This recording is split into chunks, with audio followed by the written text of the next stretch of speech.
mahasiswa IAIN Batu Sangkar, jurusan Pendidikan Guru Madrasah Ibtidaiyah semester 3 dari kelas D, akan mewawancarai salah satu guru dari SD 03 KB yang bernama Bapak Oni Askino Mendra SPD. Yang pertanyaannya yang beranggotakan saya sendiri Mika Wuliana, dan di samping saya Dea Yuliana Putri dan Bobri Putra Batakas, Irwan Hasan dan Faris Zaki Al-Qalbi. Baiklah, di sini saya akan memulai pertanyaan terlebih dahulu kepada Bapak Oni. Bagaimana proses Bapak dalam mengajarkan anak murid di dalam situasi pandemi sekarang ini, Pak? Ya, proses dalam mengajar dalam sistem seperti dalam COVID ini, anak-anak belajar daring. Anak cukup dikasih tugas melalui WA. Setelah dikasih WA, anak mengerjakan tugas di rumah. Terus anak bergantian dengan hari yang berbeda mengantarkan tugas ke sekolah dan menjemput tugas lagi. Ada sistemnya yang memakai WA dan ada sistemnya yang menjemput tugas. Kalau sistem WA itu dari kelas 1 sampai kelas 3, kelas rendah. Kalau kelas tinggi yang menjemput tugas, mengantar tugas, menjemput tugas. Ya, itu dalam keadaan pandemi sekarang. Bagaimana caranya Bapak mengatasi atau mengatur waktu mengajarkan siswa di masa pandemi ini? Ya. Kalau pelajaran olahraga di masa pandemi ini kita tidak ada mengerjakan praktek lapangan, tidak ada. Jadi kita hanya bermateri saja. Kita ambil, kita buat dalam modul. Sebelumnya ada seperti RPP-nya ada dirubah, RPP yang semula. Kalau yang semula RPP-nya sampai waktunya sebanyak 2 jam pelajaran. Kalau di dalam pandemi ini waktunya dirubah. Jadi RPP-nya namanya RPP 1 lembar. Jadi kita rubah dan anak-anak hanya menerima materi seperti ada buku yang dikasih ke anak-anak. Ya, terus di dalam WA atau di dalam elektronik, guru hanya menyampaikan poin-poin saja. Nah, jadi anak-anak itu hanya membaca di rumah. Setelah itu dikasih tugas dan terus siap-siap tugas diantarkan ke sekolah per orang atau berganti-gantian. Nah, tidak hari itu semuanya berganti-gantian. Jadi anak itu tidak ada kerumunan, tidak ada. Ya. Selanjutnya Pak, apa saja dampak pandemi terhadap proses pembelajaran olahraga? Dampak pandemi dalam proses pembelajaran itu sangat jauh merosotnya pengetahuan anak-anak. Bayangkan kalau di tatap muka, anak-anak tuh semuanya poin-poin pelajaran pasti kita terangkan. Kalau dalam olahraga kita praktekkan. Tapi di dalam pandemi anak-anak hanya membaca saja. Jadi pengetahuan anak-anak tuh adalah terbatas. Dia cuma tahu sepertinya contohnya gerakan berlari, dia hanya tahu membaca berlari seperti ini.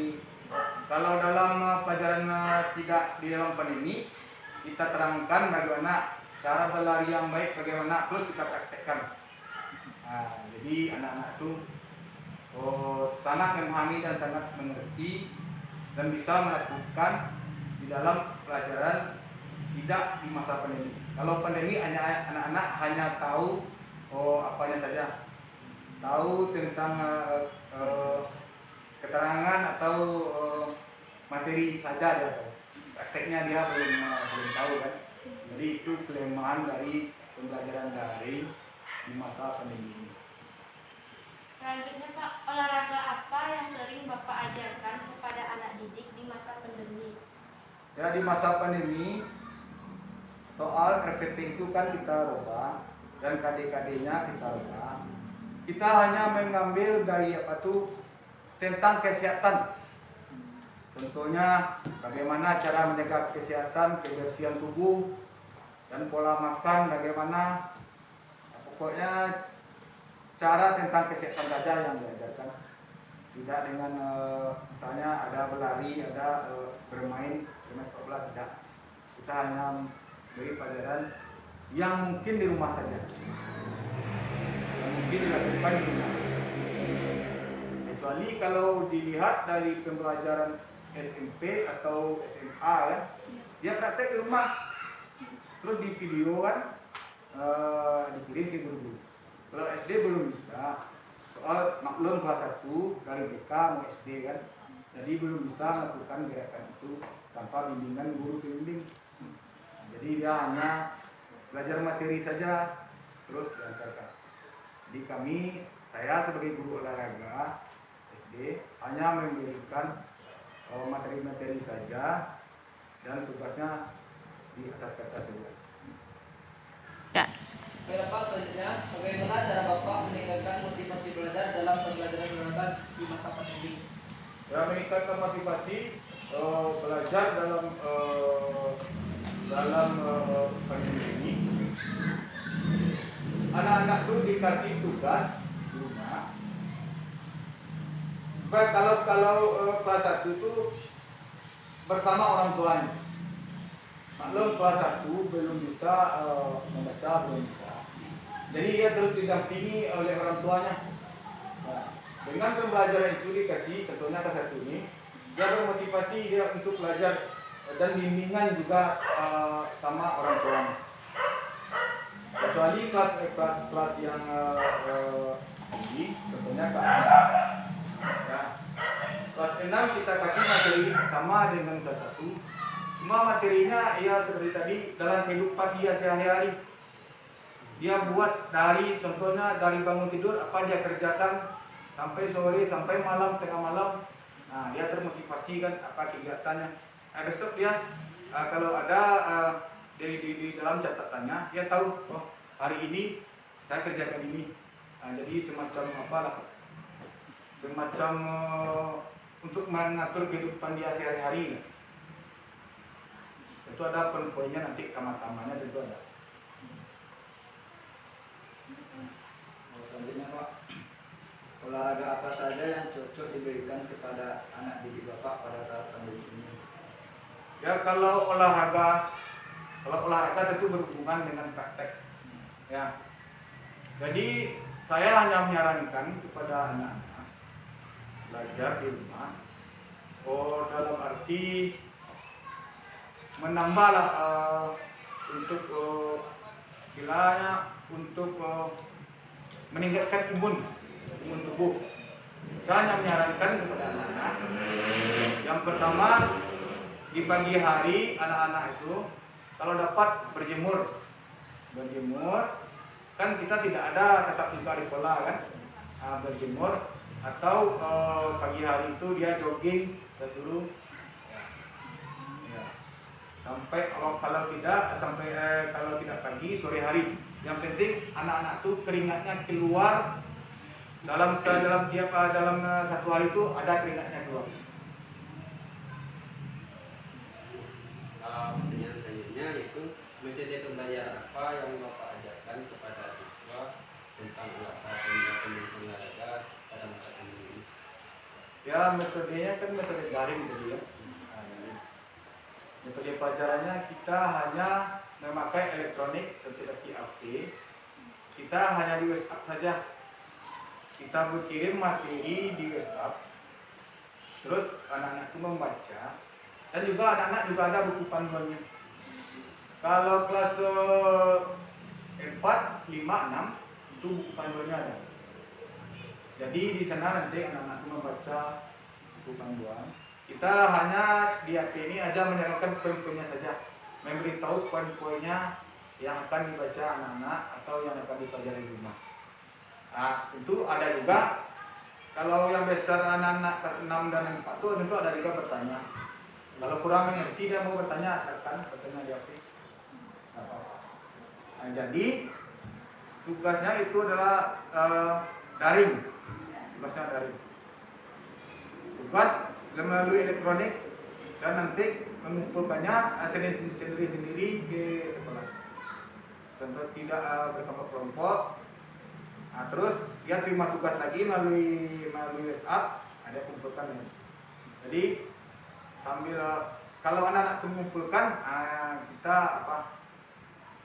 contohnya isi kehadiran, nanti contohnya langsung kita isi kehadiran anak-anak itu nanti ya waktunya diatur, misalnya jam 8 berapa orang, jam 9 berapa orang sampai jam 12.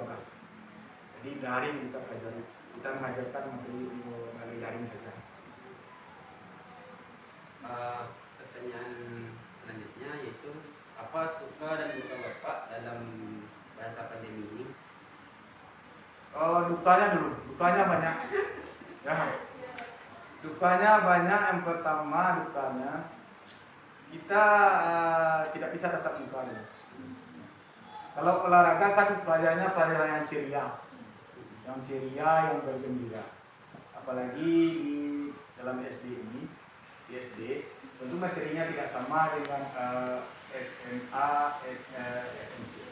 Kalau di SD banyak bermain, anak itu sukaria. Contohnya kita ajarkan materi dulu 20 menit atau 30 menit kan. Setelah itu anak-anak itu bermain. Itu yang sukanya kita ketemu sama teman-teman di sekolah, ketemu dengan anak-anak, berbagi cerita dengan anak-anak di lapangan, pun berolahraga. Kalau sukanya tadi apa itu? Duka kan? Kalau sukanya kita di rumah aja kan. Di rumah kita hanya mengasih tugas lewat WA. Hari-hari kita banyak di rumah, banyak sama anak-anak, banyak sama istri, banyak sama pekerjaan di rumah itu aja kita.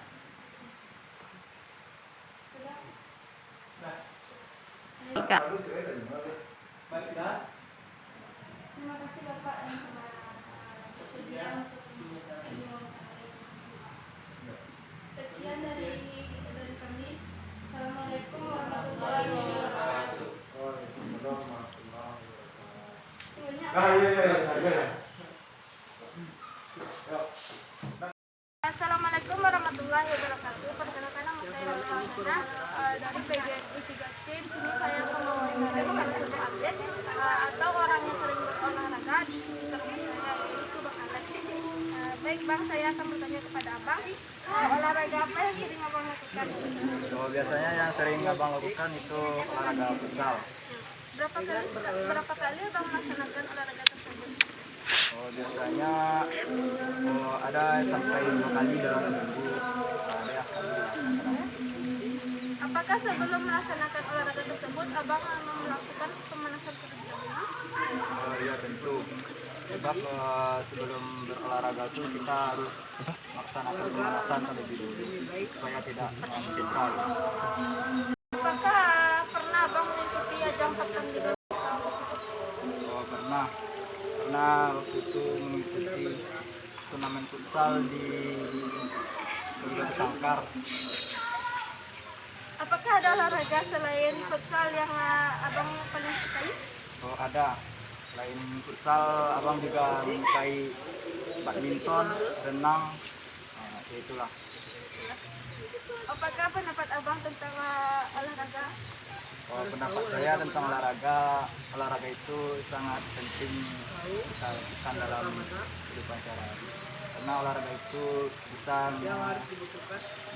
menyehatkan tubuh kita gitu. Sekian ya Bang, terima kasih Bang. Sekian dari saya. Assalamualaikum warahmatullahi wabarakatuh. Waalaikumsalam warahmatullahi wabarakatuh.